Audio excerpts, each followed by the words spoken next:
여러분 반갑습니다. 5월 20일 금요일 야간 방송 시작하도록 하겠습니다. 오늘 코스피 종합지수는 1.81%, 코스닥도 1.86% 상승으로 마감이 됐습니다. 코스피 업종 차트를 살펴보면 기준선에서 저항을 받았다는 것을 확인을 할 수가 있고, 코스닥의 경우에도 기준선 부근에서 저항을 받고 마감이 됐습니다.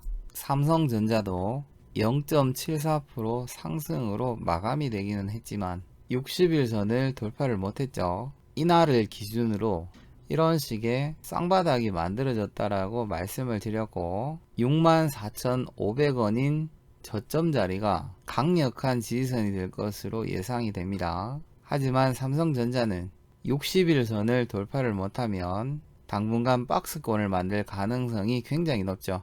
삼성전자의 오늘 수급을 살펴보면 기관에서만 매수가 들어왔고 개인과 외국인들은 매도로 대응을 했습니다.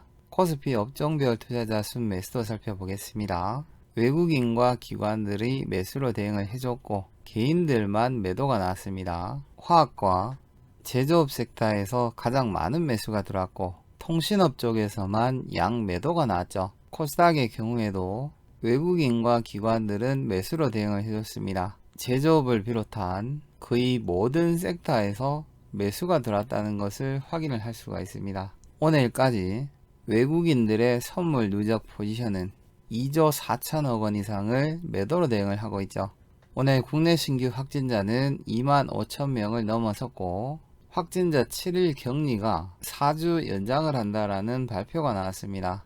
저녁 6시 전까지 전 세계 신규 확진자는 63만 명을 넘어서고 있고, 미국 정부에서는 러시아 석유 수입국을 제재할 수도 있다라는 발표가 나왔습니다. 뱅크 오브 아메리카는 S&P 500 지수가 최대 20% 이상 크게 하락할 수 있다라는 전망치가 나왔죠. 나스닥의 경우에도 고점 대비 75% 하락할 수 있다라는 예상치가 나왔습니다. 4월 생산자 물가지수가 전월 대비 1.1%나 상승을 했습니다. 다음 주 금통위에서 금리 인상 가능성이 높아질 것으로 예상이 되고 있습니다. 바이든 대통령이 오늘 국내에 도착을 했습니다. 삼성 평택 공장부터 방문한다라는 발표가 있었고, 22일 날은 현대차의 정의선 회장을 만난다라는 발표도 있었습니다.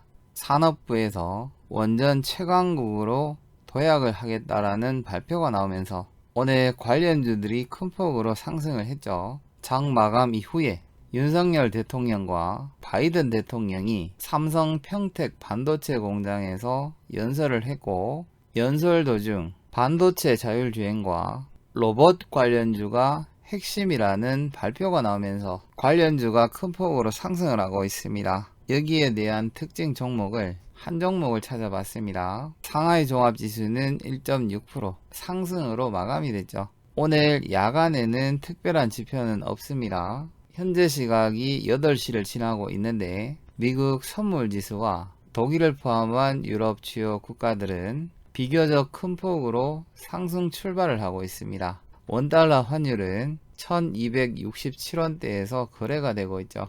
미국 10년물 국채 수익률은 2.857에서 거래가 되고 있습니다. 전일날 특징 종목 있었죠. 대주산업 10분봉으로 돌려보면 이 구간이 됩니다. 시가가 5%대, 고가가 16%대까지 반등이 나와줬기 때문에 수익 실현하시는 데는 문제가 없었을 것으로 예상이 됩니다. 전일날 223기법으로만 진입하라고 말씀드렸는 코스모 신소재의 경우에는 장 초반 반등을 하다가 0.37% 약보합권에서 마감이 됐죠.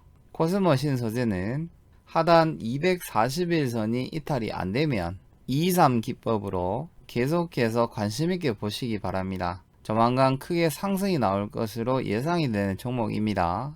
5월 23일 월요일 특징 종목은 로봇 관련주인 SP시스템스입니다. 그리고 5월 23일 혹은 다음주 상승해 보이는 관심 종목으로는 성광밴드와 신일전자 두 종목입니다. 먼저 성광밴드의 경우에는 석유화학과 조선해양, 발전 플랜트 등에 사용되는 관이염새를 전문적으로 제조, 납품을 하는 업체입니다. 재무 차트를 살펴보도록 하겠습니다. 2019년도를 기준으로 올해 사상 최대 실적과 1분기, 분기 최대 실적을 기록을 했습니다. 특히 당기 순이익 면에서 엄청난 실적이 발생이 됐다는 것을 확인을 할 수가 있죠.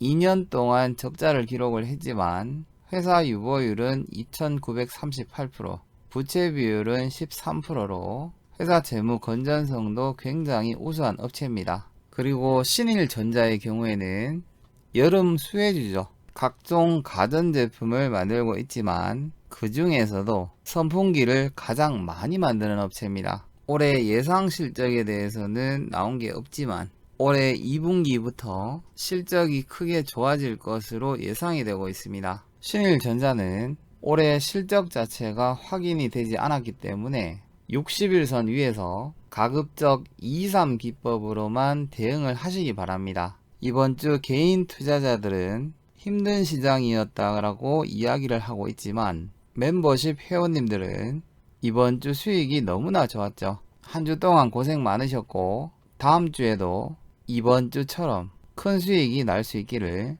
기대해 보겠습니다. 영상이 도움이 되셨다면 구독과 좋아요 꼭 부탁드리고 여러분들의 구독과 좋아요는 공개방송 영상 제작에 가장 큰 힘이 되고 있습니다. 즐거운 주말 되시기 바랍니다.